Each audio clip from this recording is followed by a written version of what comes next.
Meus irmãos, na última oportunidade que nós tivemos vendo a carta de Paulo aos Romanos, nós vimos que Deus ele retribuirá a cada um conforme as suas obras, as próprias obras. E lembramos assim então que a fé salvífica, a fé que salva, ela não é algo estéril, mas ela é viva, ela é ativa. Ela faz com que aquele que diz que crê, com aquele que realmente creu, obedeça, viva de acordo com aquilo que diz crer. Os justos, eles não são salvos por suas boas obras, mas estas boas obras confirmam que eles foram salvos, confirmam a eles mesmos que eles receberão a recompensa da vida eterna. Já os ímpios, nós vimos que eles perseveram na injustiça e eles serão punidos com eterna aflição e angústia. E nós vimos o que significa isso. Avancemos então agora na carta de Paulo aos Romanos, capítulo 2, a partir do verso 11, onde a santa palavra do Senhor nos diz o seguinte: porque não há parcialidade em Deus, porque todos os que sem conhecer a lei pecaram, embora não conheçam a lei, também perecerão. E todos os que, conhecendo a lei, pecaram, pela lei serão julgados. Porque não são os ouvintes da lei que são justos diante de Deus, mas os praticantes da lei serão justificados. Porque quando os não-judeus, que não conhecem a lei, praticam naturalmente as coisas contidas na lei, eles são lei para si mesmos, embora não tenham a lei. Eles mostram a obra da lei gravada em seus corações, tendo ainda o testemunho da sua consciência e dos seus pensamentos, que ora os acusam, ora os defendem. Tudo isso se mostrará claro no dia em que Deus julgar os segredos dos homens, por meio de Jesus Cristo, de acordo com o meu evangelho. Até aqui. Vamos ao Senhor mais uma vez em oração. Curva a sua cabeça comigo. Senhor Deus, nosso Pai, no nome santo de Cristo Jesus, teu Filho, nosso Senhor, no poder do Santo Espírito, nós diante de Ti, diante da Tua palavra, clamamos, suplicamos que o Teu Santo Espírito fale conosco, que não nos deixe nos distrairmos com nada, que a Tua palavra possa penetrar em nossos corações, em nossa mente, em nossos corações, e então motivar as nossas ações. Ajuda-me, Senhor, nas minhas debilidades, que a minha língua colhe ao céu da boca, mas que não proclame nada que vá contra a Tua palavra ou o Teu evangelho. Usa-me, Senhor, apesar das minhas debilidades, e capacita cada irmão a ouvir e obedecer a Tua santa palavra. Glorifica o nome do Teu Filho em nossas vidas, é o nosso desejo, o nosso pedido. Em nome de Cristo Jesus. Amém. Meus senhores, hoje nós veremos a imparcialidade de Deus. Deus não faz acepção de pessoas. E veremos então que Deus julgará os homens conforme a revelação que estes homens receberam. Lembrando sempre que todos pecaram, seja com mais ou com menos conhecimento.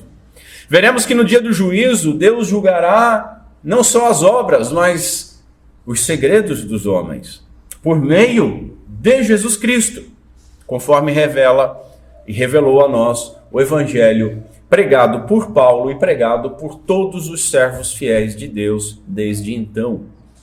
Meus irmãos, essa passagem, ela amplia a ideia de que cada pessoa será julgada conforme as suas obras, que é o que nós vimos na última mensagem em Romanos.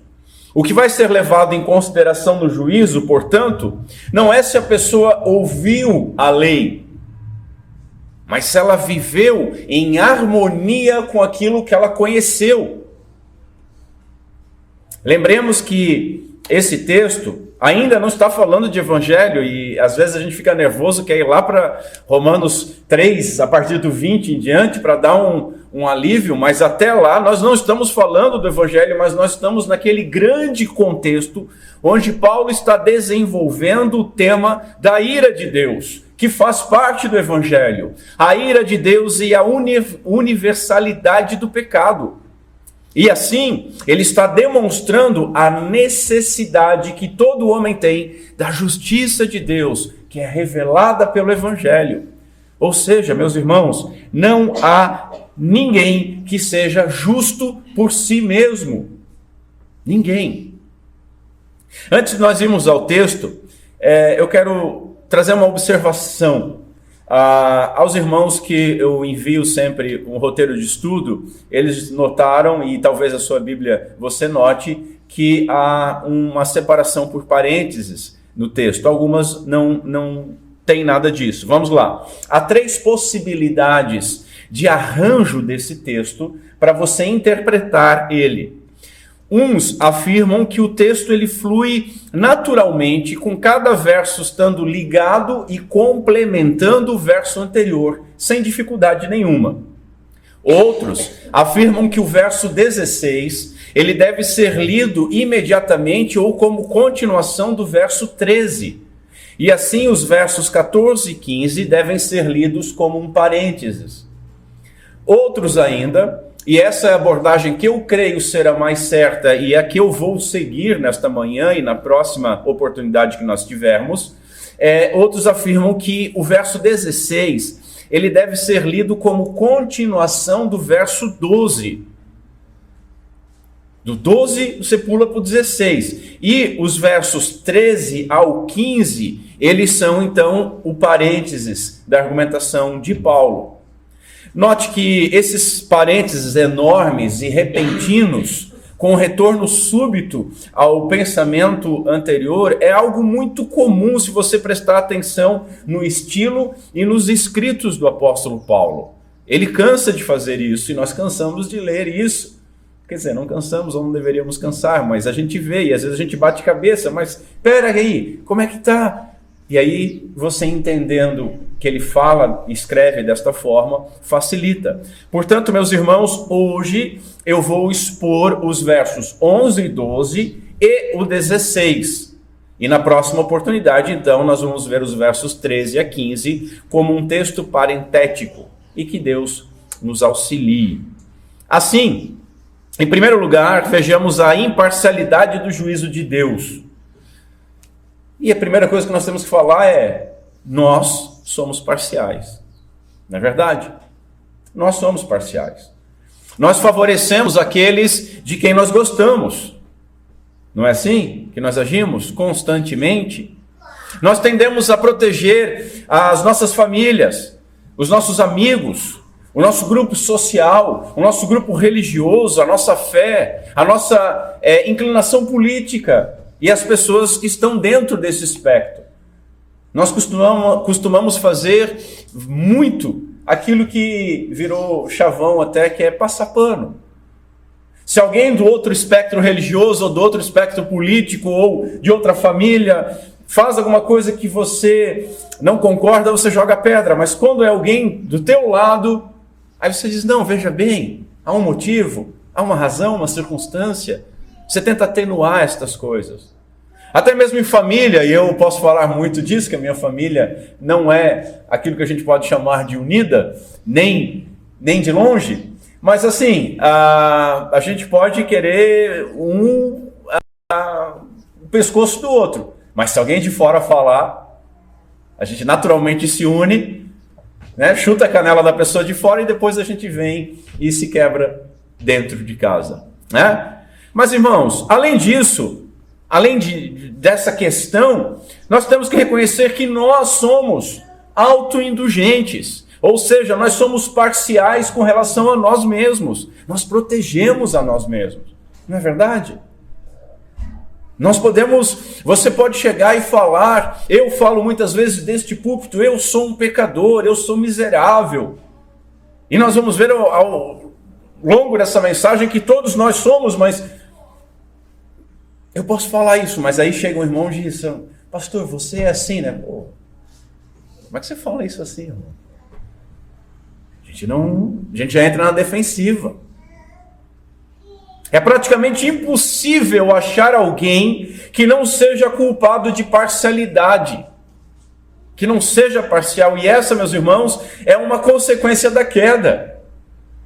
É uma consequência da queda. A culpa é minha e eu ponho em quem eu quiser. Tiago, o apóstolo Tiago, o escritor Tiago, lá no capítulo 2, ele escreve algo muito importante para a gente meditar. Ele diz assim, se fazeis acepções de pessoas, cometeis pecado, e sois condenados pela lei como transgressores. Por quê? Porque qualquer que guardar toda a lei e tropeçar em um só ponto, tornou-se culpado de todos. Agora, olha o que Tiago está falando. Note isso. Ele está dizendo que essa acepção de pessoas, essa parcialidade com as pessoas, é um desses pontos, é uma dessas vírgulas, dependendo da tradução, que nos tornam culpados de transgredir, de quebrar toda a lei. Dr. Lloyd Jones, ele escreve o seguinte, e eu vou botar nas palavras na boca dele para não dizer, né? Somos parciais, somos preconceituosos, e porque somos assim, nós inclinamos-nos a pensar que Deus também é. Contudo, Deus não faz acepção de pessoas. Lembram do Salmo? Pensavas que eu era como tu? Diz o Senhor. Nós medimos Deus pela nossa estatura e erramos e fazemos um Deus menor e um Deus idólatra. Deus não discrimina ninguém, julgando a todos com justiça. Note, eu estou falando no contexto de julgamento. Você pode ver, mas e a graça? A graça é outra coisa, nós estamos falando de julgamento. Em questão de julgamento, Deus julga a todos com igual justiça, igualmente, independente da origem, independente do status, independente da cor, do sexo, da riqueza, de qualquer coisa. O que é acepção? Acepção é favoritismo, parcialidade, preferência condicional. Essa expressão ela é muito interessante. Essa expressão, acepção de pessoas ou parcialidade, é uma palavra só no grego e ela denota um julgamento tendencioso e literalmente ela significa levantar o rosto. Levantar o rosto. Erguer o rosto de alguém, imaginando a cena onde existem várias pessoas que vão ser julgadas ou escolhidas para alguma coisa e você vai e ergue o rosto de alguém, demonstrando favoritismo ou parcialidade a esta pessoa em detrimento às demais. Por isso que eu escolhi, na minha paráfrase, trazer como não há parcialidade em Deus. Deus não é parcial, ele não faz acepção de pessoas. Quando as pessoas estiverem no dia do juízo, cabisbaixas diante de Cristo Jesus, cabisbaixas por conta dos seus pecados, o nosso Senhor não vai erguer a cabeça de ninguém sobre as dos demais. Não há favoritismo. Deus não é parcial no julgamento. Ele se atém aos fatos. Não importa quem é o autor da ação. Se católico ou protestante, se padre ou pastor, se ateu ou à toa, ou crente. Uma tradução moderna diz assim, pois ele, Deus, trata todos com igualdade. Como é que nós aplicamos isso, meus irmãos? Primeiro, sabendo que Deus julga com justiça imparcial. E nós devemos lembrar que todos nós somos culpados. E aí, quando a gente fala todos, fica muito genérico. Então você tem que pensar assim, Deus julga com justiça imparcial e eu, cada um de vocês, eu sou culpado. Então nós devemos nos humilhar diante de Deus. Humilhar diante de Deus. Devemos também aprender a confiar na justiça divina, obtida por meio da fé na obra de Cristo Jesus, e não naquele trapo de imundície que nós chamamos de justiça própria. Porque isso só pode nos condenar. Porque Deus julgará todos de maneira justa. Justa. Em segundo lugar, vejamos o juízo segundo as obras. E se Deus vai julgar conforme as obras das pessoas, nós devemos lembrar em primeiro lugar que todos pecaram. E todos carecem da glória de Deus. Veja, nós lemos no verso 12 duas coisas muito interessantes. Primeiro, os que pecaram sem lei. Depois, os que sob a lei pecaram. Meus irmãos, não há muito o que acrescentar aqui, porque o verso 12, ele não é um argumento. O apóstolo não está argumentando aqui nada. Ele está simplesmente constatando um fato que faz parte do argumento dele. Isso é um fato. Todos pecaram e todos são pecadores. E ninguém pode apontar o dedo para absolutamente ninguém, senão a si próprio. Portanto, se todos pecaram, todos estão sujeitos ao julgamento divino. No verso 13, a gente vai ver isso na próxima oportunidade, mas eu preciso falar sobre isso. No verso 13 nós lemos assim: os praticantes da lei serão justificados. Contudo, meus irmãos, nós temos que entender que o verso não está falando sobre uma possibilidade de justificação pela lei.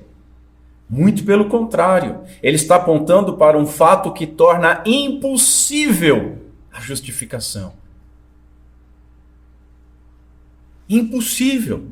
Porque, observe, os praticantes da lei são justificados. Quem é praticante da lei aqui? Levante a mão. Quem aqui não tem uma vírgula ou um tio para ser jogado na cara por outra pessoa ou pelo próprio Espírito Santo de Deus? Levante a mão. Então não há praticante da lei. Paulo não está aqui falando, olha, se você praticar a lei, então você vai ser salvo. Ele está dizendo um fato também. Mas um fato que torna a salvação pelas obras impossível. Se você fizer isso realmente, você vai ser salvo. Mas quem faz isso? Quem faz isso? Nós veremos isso na próxima oportunidade.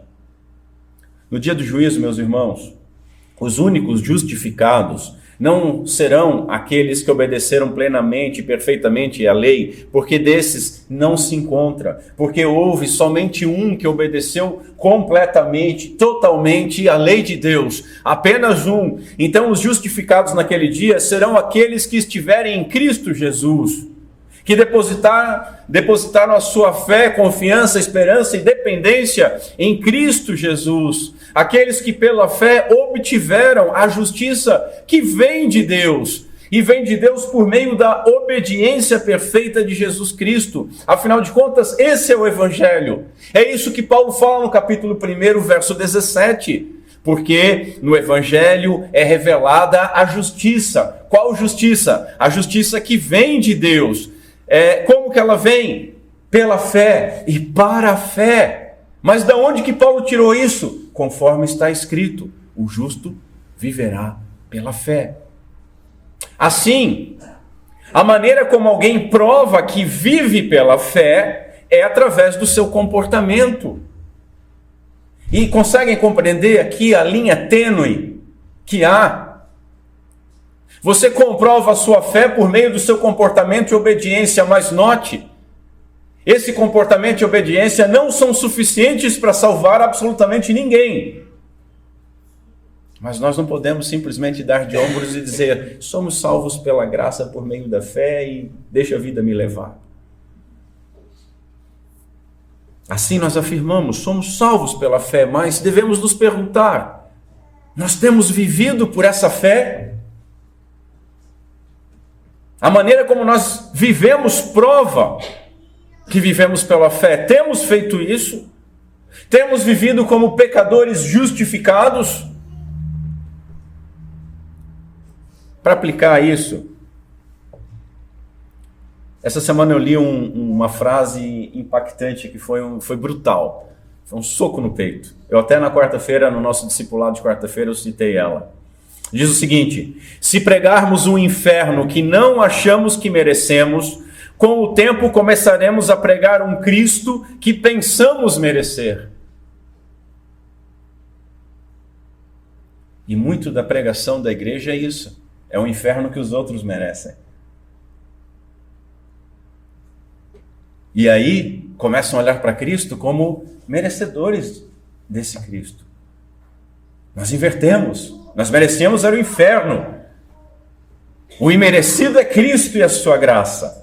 Então nós devemos, meus irmãos, nos examinar à luz da lei de Deus. E nos examinando à luz da lei de Deus, nós devemos reconhecer o nosso próprio pecado, porque ela vai revelar isso, que nós somos transgressores.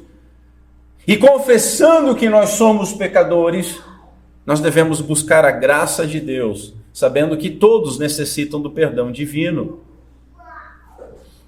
Em segundo lugar, o julgamento ele vai ser segundo a revelação recebida. Note, os não-judeus serão julgados sem a lei. Eles não serão condenados por um padrão que eles não conheceram. Eles vão ser condenados pelos seus pecados. É isso que Paulo fala. Os que sem lei pecaram, perecerão. Já os judeus, eles terão também os seus pecados, só que julgados de uma forma mais severa, julgados pela lei, julgados pelo padrão que conheceram. Agora note, isso é muito importante repetir e frisar o que o verso 12 está dizendo. O verso 12 está dizendo que ambos pecaram, uns com lei, outros sem ela. O verso 12 está dizendo que todos serão julgados, não pelo conhecimento que tiveram, mas pelos seus pecados. Porque conforme Paulo escreveu no verso 6, Deus recompensará a cada um segundo as suas obras. Assim, meus irmãos, nós aprendemos que não é o fato de ter ouvido a lei ou não, mas as suas ações, as nossas ações, que vai definir o nosso fim. É o pecado que nos condena. É isso que Paulo está frisando no verso 12. É o pecado que nos condena. E aí Paulo está falando com cada um de nós, com todos nós, com toda a humanidade. As pessoas serão julgadas pelo que elas são. E aqui está o ponto. Não pelo que elas confessam. Não pelo que elas conhecem. Você pode conhecer toda a Escritura, o diabo conhece. Você pode vir e fazer profissão de fé aqui na igreja depois de fazer o curso. Você pode, como naquelas igrejas que fazem apelo para aceitar Jesus, ficar 1 ano aceitando Jesus todo o culto. Mas se você não viver de acordo com isso, você vai ser julgado pelo que é, não pelo que professa ou conhece. Ninguém então será condenado porque não cumpriu uma lei que não conheceu. E ninguém será condenado porque não creu no evangelho que não ouviu. Isso fala muito com missões, né, pastor Lucas? No juízo, não importa quem você é, não faz diferença nenhuma se você é judeu ou não judeu, não importa se você é membro de igreja ou se nunca foi. Nas palavras do Dr. Lloyd Jones, não importa se vocês são da família mais piedosa do seu país. Se você pecou, pecou e será julgado pelo seu pecado. As pessoas são e serão condenadas por causa dos seus pecados, não pelo conhecimento. Segundo os versos 14 e 15, todos sabem que pecar é errado, mas pecam mesmo assim. Verso 14 e 15 está dizendo isso. Todos têm uma lei no coração, mas pecam mesmo assim. Portanto, aqueles que têm mais acesso à verdade serão julgados com mais severidade do que aqueles que não têm esse acesso. Esse é um grande ponto para nós como igreja entendermos. O julgamento sobre nós é mais pesado. Porque nós lemos na liturgia, a quem muito é dado, mais será cobrado. Maiores privilégios trazem maiores responsabilidades. E a negligência dos privilégios que nós recebemos como membros da igreja visível, como inseridos na aliança de Deus, no pacto, trará maior castigo se nós desprezarmos isso. Irmãos, essa tensão judeu não judeu, ou com a lei, sem a lei, ela é meio distante de nós, né? Não é muito a nossa realidade. Então, para aplicarmos isso, nós devemos avaliar uma outra tensão, com o evangelho e sem evangelho. Há uma mentalidade igrejeira e longínqua do evangelho verdadeiro, que acha que simplesmente por estar frequentando cultos, carregar uma Bíblia, as pessoas são diferentes daquelas que estão lá fora, que são do mundo, são seculares. Veja, nós recebemos muito mais luz. Nós temos a Bíblia completa e não somente o Antigo Testamento, como o judeu tinha. Mas apenas ouvir a lei não salva, antes condena se ela não for obedecida. Ouvir o Evangelho apenas não salva se ele não for crido e incorporado como nosso Evangelho. Nós ouvimos tanto a lei quanto o Evangelho semanalmente, no mínimo. Você deveria fazer isso diariamente, mas vamos lá, né? Vamos ser justos com alguns que são muito ocupados. E aí tem uma frase que eu achei muito legal. As pessoas estão muito ocupadas para ter um relacionamento com Deus aqui nessa vida e estão esperando ir para uma vida para ter um relacionamento 24 horas eternamente com Deus. É meio... não bate, né? É verdade, é isso. Mas se você é muito ocupado, pelo menos aos domingos, todos nós ouvimos a lei e ouvimos o Evangelho todo domingo. Nós participamos dos sacramentos, nós oramos, nós cantamos. Todas essas coisas são excelentes, meus irmãos, contudo, aumentam a nossa responsabilidade. Nós podemos dizer assim, note bem o que eu vou falar, que o pagão, o ímpio, à toa, ele receberá menos juízo do que o judeu. Ambos serão julgados pelos seus pecados, mas um sabia o que devia fazer e o outro não.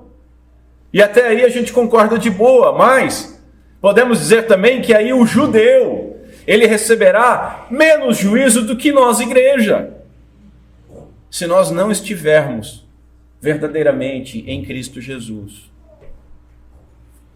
Desobedecer aquilo que é ouvido constantemente trará uma condenação muito mais severa. É aquilo que o puritano Thomas Watson falou com um brilhantismo excepcional. Que terrível coisa é afundar no inferno sob o peso do Evangelho.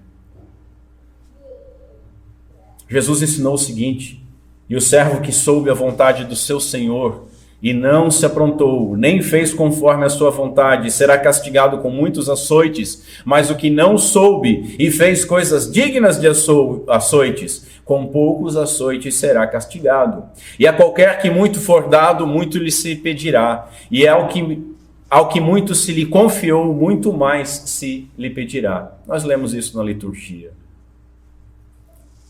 Dr. Lloyd Jones, ele diz o seguinte, e aí de novo eu vou emprestar a boca do Dr. Lloyd Jones para os irmãos não ficarem bravos comigo, fiquem bravos com ele. Digo, pois, que toda vez que eu e vocês ouvimos o Evangelho, a nossa responsabilidade aumenta. Quanto mais ouvirmos o Evangelho, maior o nosso entendimento dele e maior a nossa responsabilidade. Quanto mais crescermos na graça e progredirmos no conhecimento do Senhor, também maior será a nossa responsabilidade. E o princípio que se está sendo firmado na passagem em foco é que Deus, no julgamento que fará, vai levar em conta todas estas coisas. Ele será perfeitamente leal, será perfeitamente justo e perfeitamente reto. Como é que nós aplicamos isso, meus irmãos? Nós precisamos entender duas coisas. Primeiro, nós temos a responsabilidade de aprender sobre as coisas de Deus nas Escrituras. Lembra? Você não pode desprezar. Chegou até você, você não pode desprezar. Deuteronômio 29, 29. As coisas que foram reveladas são nossas, nós temos obrigação de entender e conhecê-las. É responsabilidade nossa. Agora, essa responsabilidade aumenta a nossa responsabilidade, porque ela é proporcional ao conhecimento. Agora, isso, meus irmãos, não deveria nos deixar preocupados, muito menos desejosos de ignorância. Deixa eu dar um recorte aqui. Eu lembro lá atrás, quando eu comecei a conhecer algumas coisas mais profundamente, a lei de Deus, eu cheguei a pensar assim, era melhor, a minha vida era mais simples quando eu não conhecia o Evangelho, essas coisas. Era menos dor de cabeça, era mais tranquilo. Né? É dito, e até você pode usar Eclesiastes para falar isso, se der uma forçadinha no texto, a ignorância é uma bênção. Só que é uma bênção com data e hora para terminar. E a consequência dessa ignorância é eterna. Então, isso não deve e não deveria nos deixar preocupados ou desejosos de ignorância, porque, meus irmãos, que terrível coisa é não saber dessas coisas. Valorize assim a Escritura que está diante de você.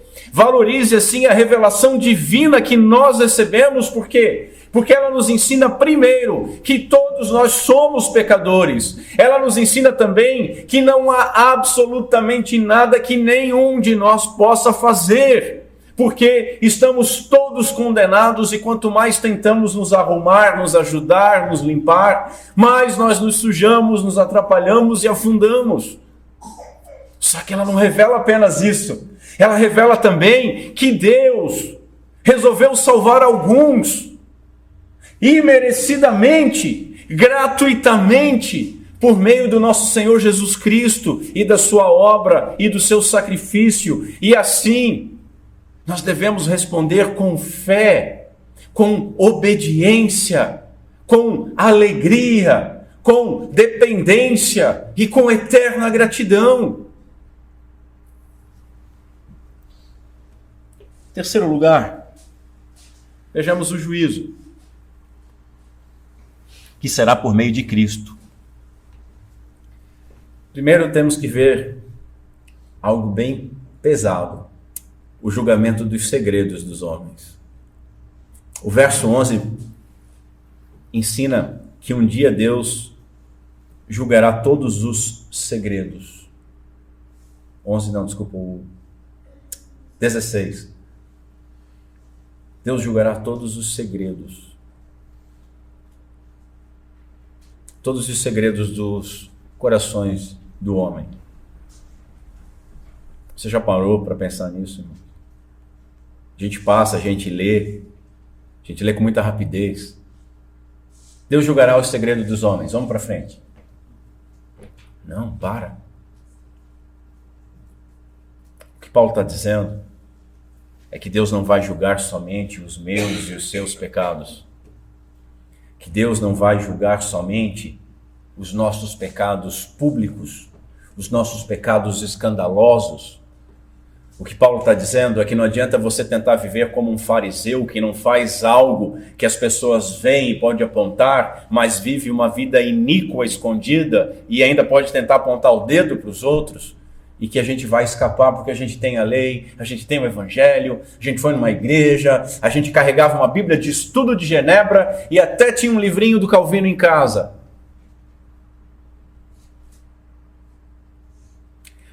Um poeta nacional que eu não suporto, nem a música deles, nem nada deles, mas ele é muito útil nesse momento. Ele cantava assim: o que você faz quando ninguém te vê fazendo?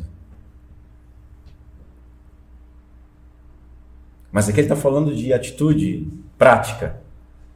E aí depois ele fala, ou o que você queria fazer se ninguém pudesse te ver?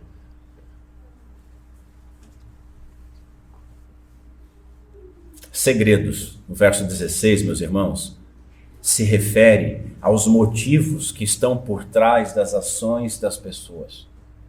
Não é somente o segredinho ali, ninguém está vendo. Não. O termo, ele aponta mais para os motivos que estão por trás das nossas ações. E se segredo já era ruim, agora a coisa ficou feia. Além de justo, o julgamento final será minucioso e completo. O justo juiz, ele não julgará apenas os nossos atos, as nossas omissões e as nossas palavras. E toda vez antes da ceia a gente pede perdão por isso. E eu tento auxiliar os irmãos, né? Peça perdão pelos seus atos, por aquilo que você fez errado, pelas suas palavras, peça pelas suas omissões. Mas não é somente isso que será julgado, mas também as nossas intenções, as nossas motivações, os nossos desejos e os nossos pensamentos. E eu sempre lembro também os irmãos disso. Peça perdão agora por aquilo que você pensou, pela intenção que moveu aquela tua boa ação, pelo teu desejo, pela tua motivação. Meus irmãos, essas coisas, intenções, motivações, desejo e pensamentos, elas são a melhor prova e evidência do caráter de alguém.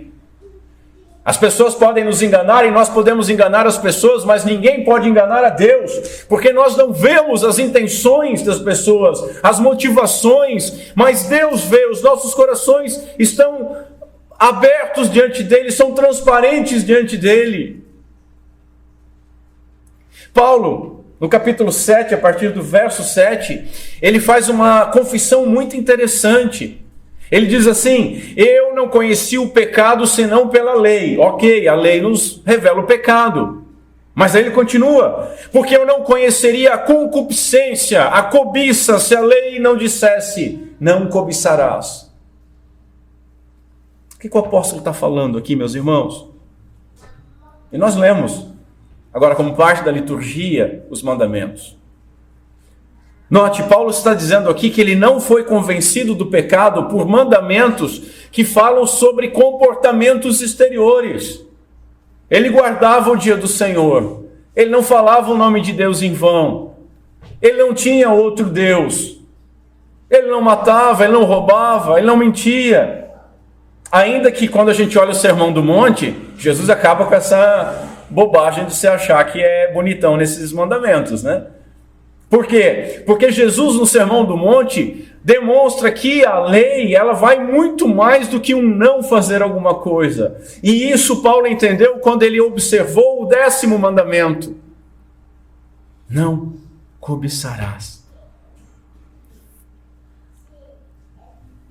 É um mandamento que trata dos segredos dos homens, do que Paulo está tratando aqui, que Deus vai julgar.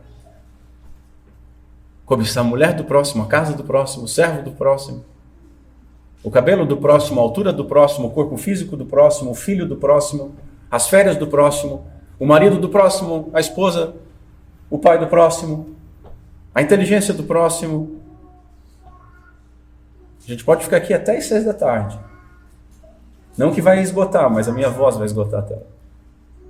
Deus julgará pensamentos, intenções e motivações, meus irmãos, não importando quem é o autor delas. Se é você que está aqui na igreja hoje, se é você que leu a Bíblia hoje, ou se é uma pessoa que nunca conheceu a Escritura. O dia do juízo terá muitas surpresas. Veremos muitos santarrões condenados e muitos que foram humilhados, desprezados, sendo exaltados. Nós podemos ter o exterior do copo limpo. Nós podemos estar ornamentados com roupas e maquiagem e tudo mais, como aquelas sepulturas no dia de finados, que as pessoas lembram, vou lá, dá uma escovadinha, lava, bota flor, né? É isso que Jesus diz. Vocês podem estar limpos por fora, como um copo. Vocês podem estar bonitos e ornamentados como uma sepultura, mas por dentro nós podemos estar cheios de imundície. Por dentro nós podemos estar cheios de morte, de escória.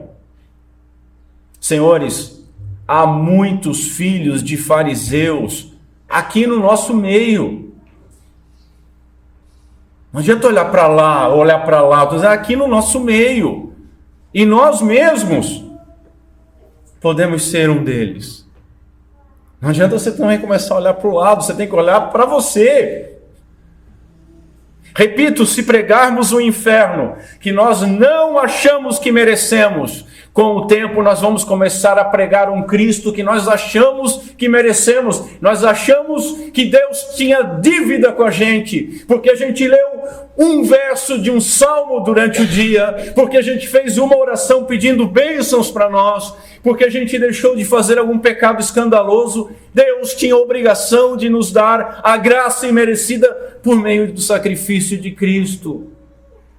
Agora, quando você entende que você merece o inferno, que o teu lugar de justiça seria lá, mas que a justiça de Deus obtida por meio de Cristo Jesus te tira de lá. Isso foi tudo feito por amor e planejado desde antes da fundação do mundo. Você cai de joelhos e diz: eu não mereço isso. Diziam os puritanos que no céu não vai ter ninguém dizendo: aqui é o meu lugar, eu mereço estar aqui, porque nós não vamos ter a nossa mente apagada. Nós vivemos aqui, irmãos, para termos a glória inteira, para glorificar a Deus pelo que Ele nos fez aqui. Então, nós vamos ter a eternidade inteira para olhar para o santo, santo, santo Deus e dizer: eu não merecia estar aqui, mas Tu és justo, porque eu não obedeci, mas Cristo obedeceu e imputou essa justiça a mim, e por causa dele eu estou aqui, e louvado seja o nome dele. Já no inferno, as pessoas também vão achar que não mereciam estar lá. Meu lugar não é aqui, afinal de contas eu ia na igreja. Meu lugar não é aqui, afinal de contas eu não roubava, eu não matava. Meu lugar não é aqui. Quantas lamúrias dessas vão estar misturadas com choro e ranger de dentes? Lloyd Jones diz o seguinte: como nos apavora sermos expostos. De novo, eu vou usar ele, porque eu já falei algo semelhante. As pessoas: pastor, não se exponha desse jeito. Eu não vou me expor. Como? Eu sou pó e pecado. Lloyd Jones: como nos apavora sermos expostos. Se as pessoas tão somente soubessem das coisas que se passam dentro de nós. E aí, agora sou eu falando, meus irmãos, às vezes as pessoas vêm: pastor, você isso, pastor, você aquilo. Se você soubesse o que passa na minha mente, o que passa no meu coração, constantemente, você não olhava na minha cara.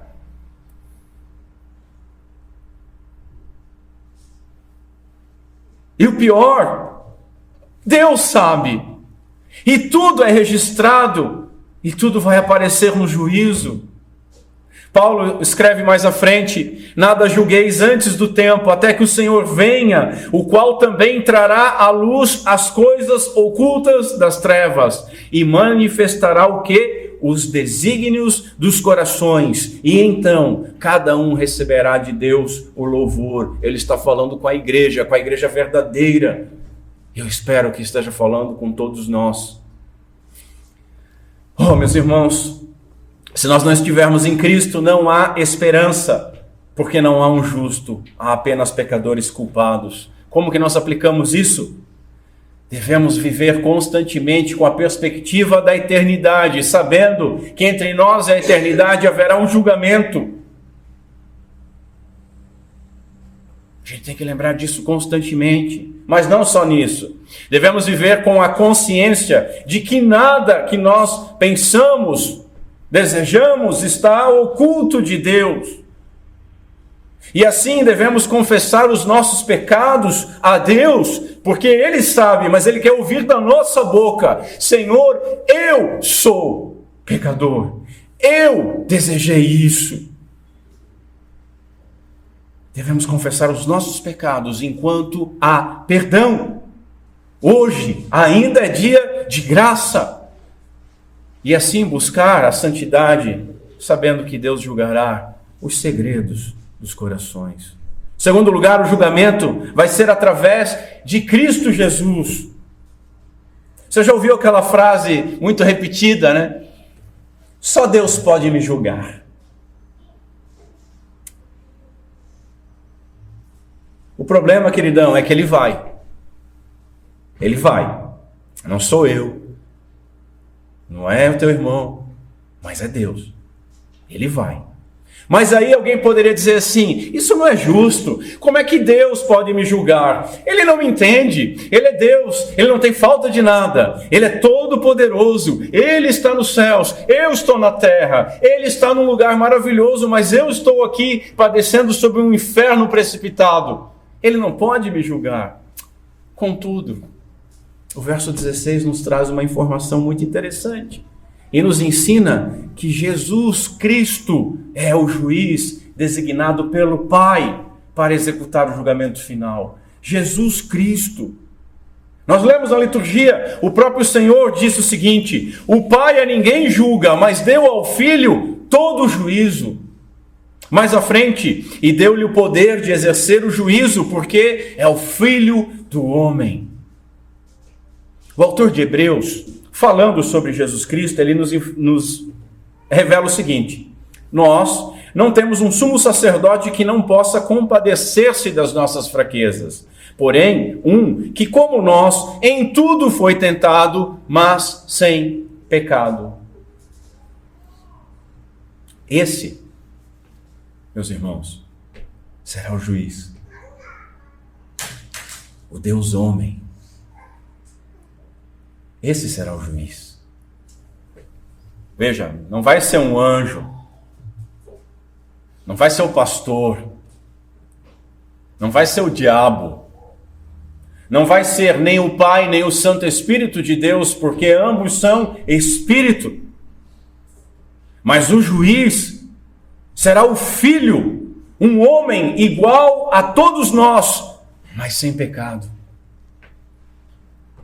Aquele que se fez carne, aquele que assumiu a nossa natureza, aquele que habitou entre nós. Ninguém naquele dia vai poder questionar a sua integridade.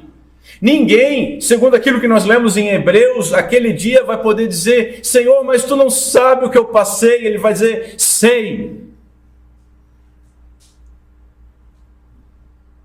É você que não sabe o que eu passei. Ele sofreu muito mais do que qualquer um de nós jamais irá sofrer.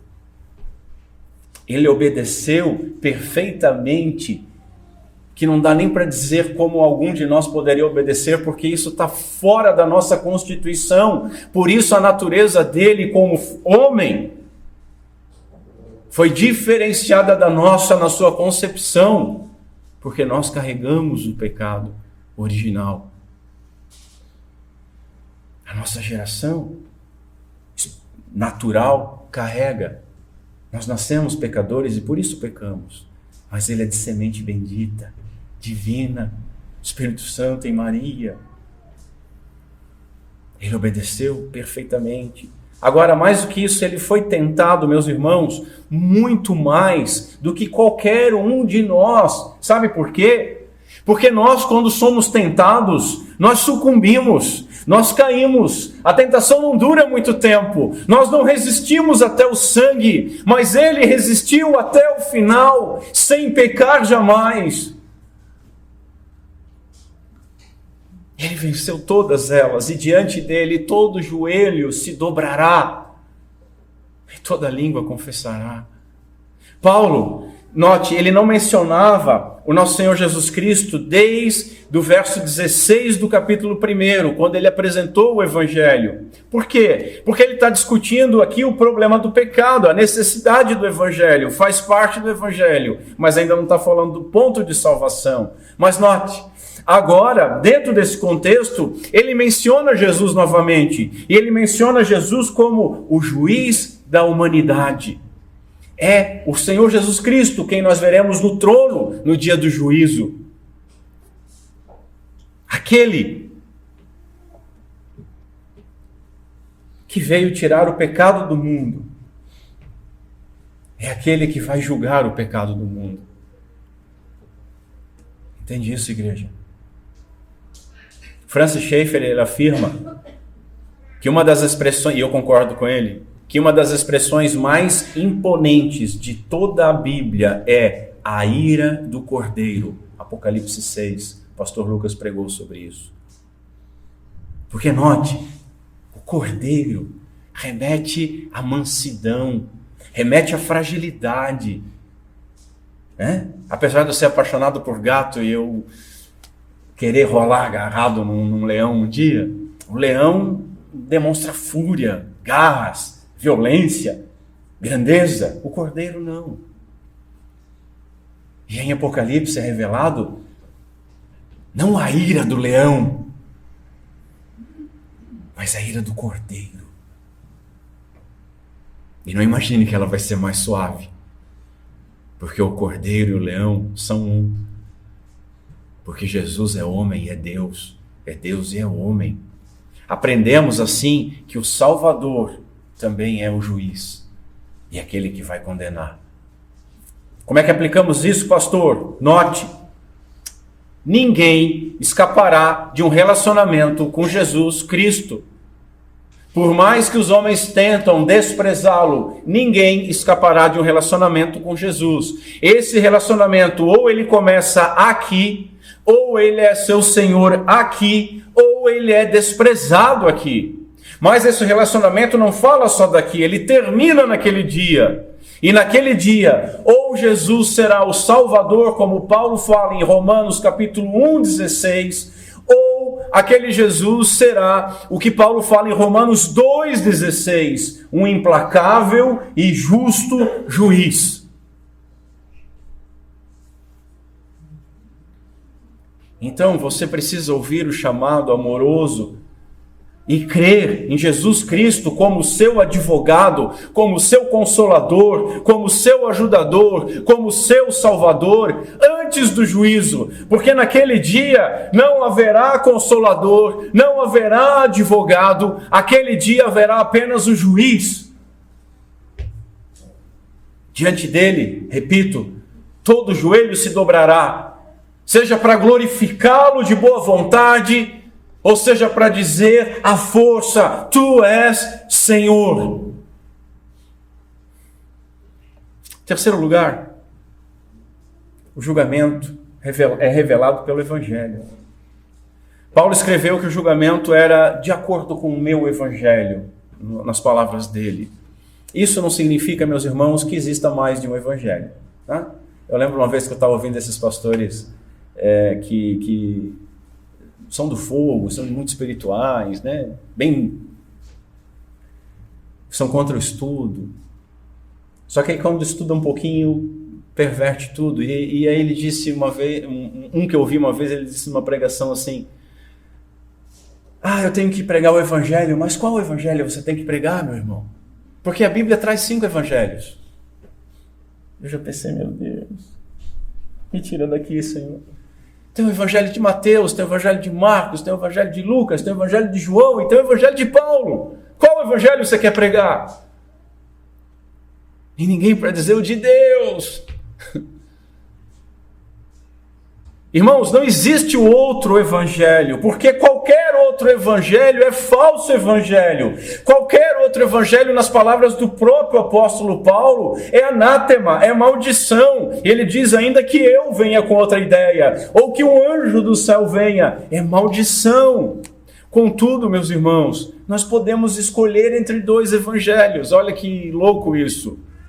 Ou o evangelho de Paulo, o evangelho de Cristo, o evangelho de Deus, o evangelho de Calvino, de Spurgeon, de Lutero, o evangelho que eu tenho pregado, o evangelho revelado nas Escrituras. Ou esse evangelho é nosso, e ele deve ser nosso, e assim como Paulo nós devemos viver e morrer por ele. Ou então nós podemos escolher o nosso evangelho. Um falso evangelho, uma versão adaptada, com ideias próprias, com ideias de homens, que ao invés de salvar, condena. E muitos têm se agarrado nesses falsos evangelhos.